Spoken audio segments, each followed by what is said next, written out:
Okay, so antara upgrade baru dekat design yang ada pada Nothing Phone 3A ni, yes, korang jangan pelik kan. Memang aku tak ada buat intro, sebab kalau aku buat intro pun korang akan skip juga kan, korang tak nak tengok pun kan. So aku terus cerita dekat poin-poin penting ni lah. So upgrade yang paling nyata lah dari segi design pada Nothing Phone 3A yang terbaru ni adalah, pertama dia sekarang ada IP64. So kalau dulu IP54, sekarang IP64. Maksud dia adalah dari segi ketahanan untuk water splashes tu dia masih lagi sama. Cuma perbezaan ni adalah untuk dust protection. So dia lebih tahan lah kalau kena habuk-habuk tu semua, terutama macam pasir tu semua lah. Lepas tu dulu ramai yang komplain, even aku pun komplain juga, dekat back panel Nothing Phone 2A dan 2A Plus dia gunakan back panel jenis plastik. Kali ni 3A tak payah pening kepala dah, kaca. So tak payah risau lah kalau ada masalah, plastik nanti dia akan tukar lepas beberapa tahun, dia akan tukar jadi kuning ke. Tak payah, benda tu tak berlaku lah. Tapi korang jangan happy sangat. Ada juga part yang dia downgrade sikit, terutama dekat dia punya protection screen depan ni, yang mana kalau dulu dekat 2A, 2A Plus dia gunakan Gorilla Glass 5, tapi sekarang dia gunakan Panda Glass. Yang mana tahu tak, part ni sebenarnya aku pun tak berapa nak kisah sangat. Sebab kalau korang beli, daripada dulu pun mana-mana phone Nothing, kalau korang beli, by default korang akan dapat satu screen protector yang dah pre-applied dekat phone ni. And then kemudian, kalau aku rasa, kalau tak kisahlah siapa-siapa pun yang beli phone sekarang, kalau korang beli, korang akan letak tempered glass kan. So sebab tu aku cakap benda ni macam tak berapa nak valid sangat lah argument ni. Dari segi berat dan saiz, kalau bandingkan dengan Nothing Phone 2A Plus yang aku ada ni, untuk dia punya berat tak rasa sangat lah beza dia tu. Aku rasa beza paling ketara adalah dari segi sizing, sebab dia Nothing Phone 3A ni dia lebih lebar, lebih tinggi sikit kalau bandingkan dengan model yang sebelum ni. So size screen dia adalah 6.77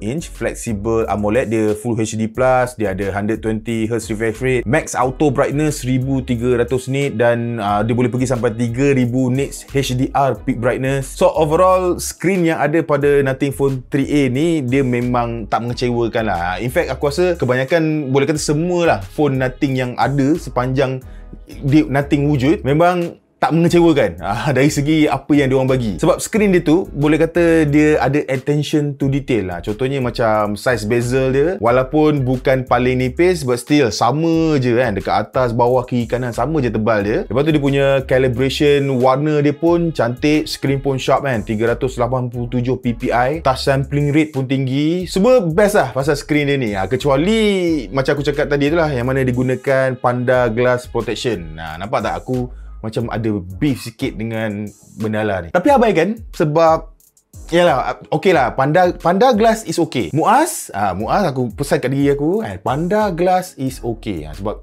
Lala pakai tempered glass juga. Lagipun yalah, aku cakap okay pun dia nak complain macam mana. Harga jualan dia memang okey sangat dengan apa yang dia tawarkan. Bayangkan phone ni, ni yang korang tengok ni.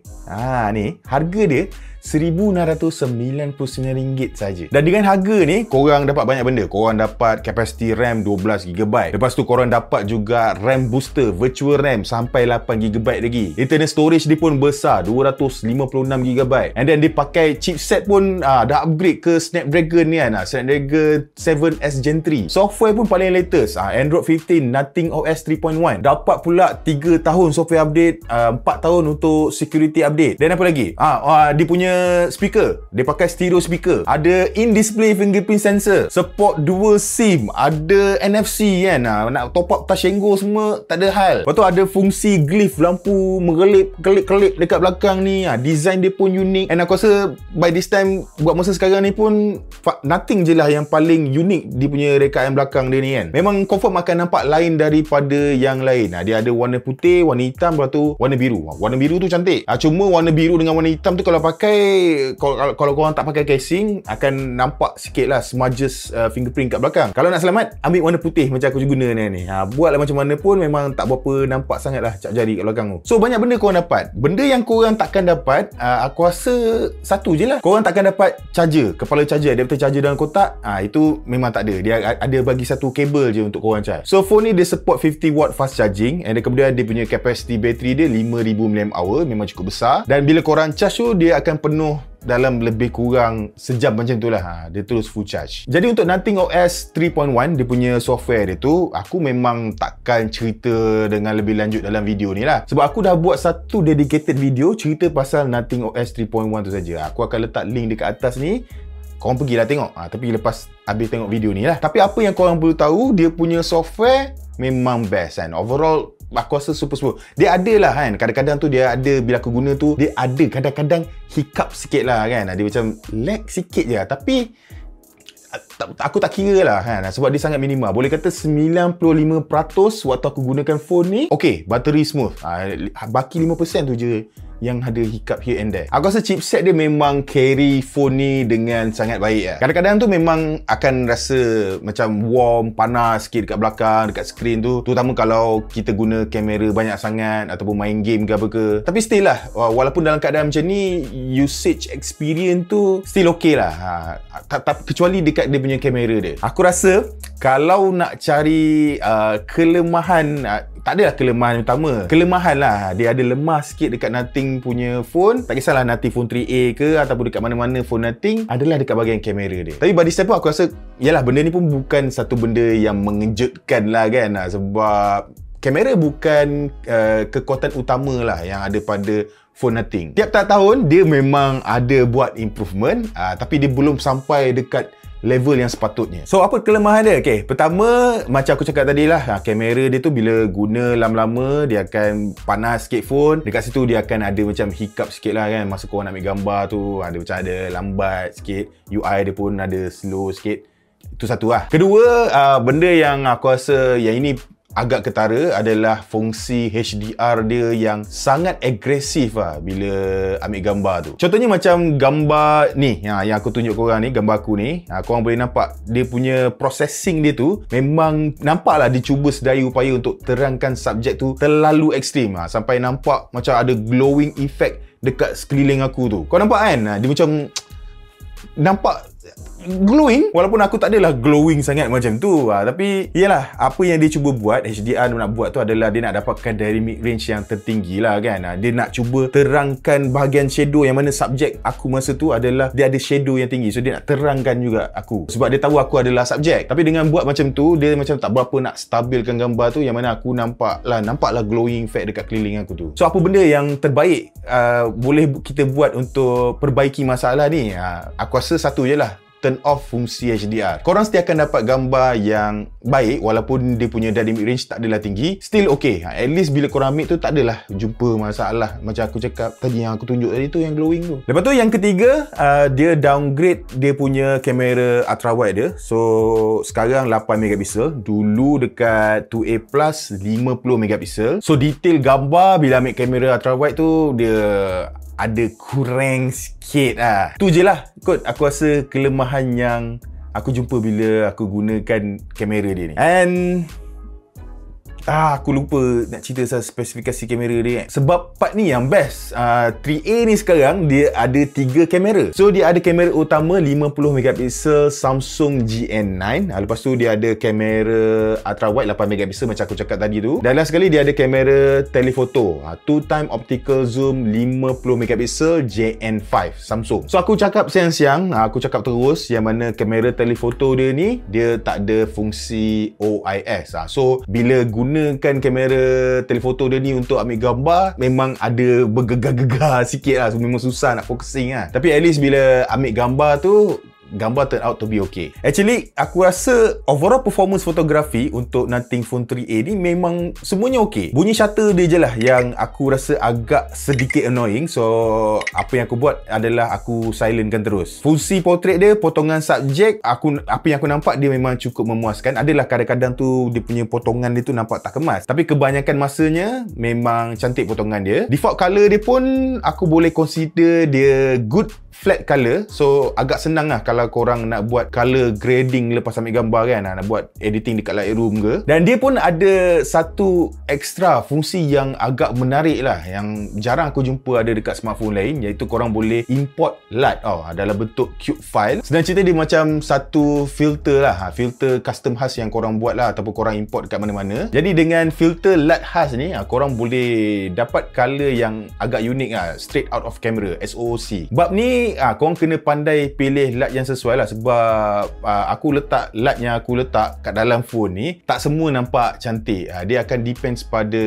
kamera yang ada pada smartphone ni. Untuk video, korang boleh record max 4K 30 frame per second dan 1080p 60 frame per second pada kamera utama dia sahaja. 1080p 30fps baru korang boleh gunakan dekat ke semua kamera yang ada dekat belakang ni. Selfie kamera dia pula 32 megapiksel and dia boleh record maksimum 1080p sehingga 60 frame per second. Tapi bab kamera selfie ni aku rasa korang pun tahulah, aku memang abang memang tak ada ambil gambar selfie lah. Okay, so salam guys, Muaz Malik di sini. So ini adalah Nothing Phone 3A, phone terbaru. Ya, aku cakap tadi aku tak nak buat intro, tapi rasa tak kena lah bila tak ada intro kan. So kena buat juga satu. So ni adalah Nothing Phone 3A, phone terbaru. Dia ada dua sebenarnya, Nothing Phone 3A and then kemudian Nothing Phone 3A Pro. Tak ada banyak sangat perbezaan dari segi spesifikasi. Aku rasa perbezaan yang ada adalah pertama, design belakang memang lain sikit. Dia ada kamera buang bulat kat belakang tu. Dan kemudian dia ada satu lagi extra kamera periscope telefoto dan harga dia pun lain sikit.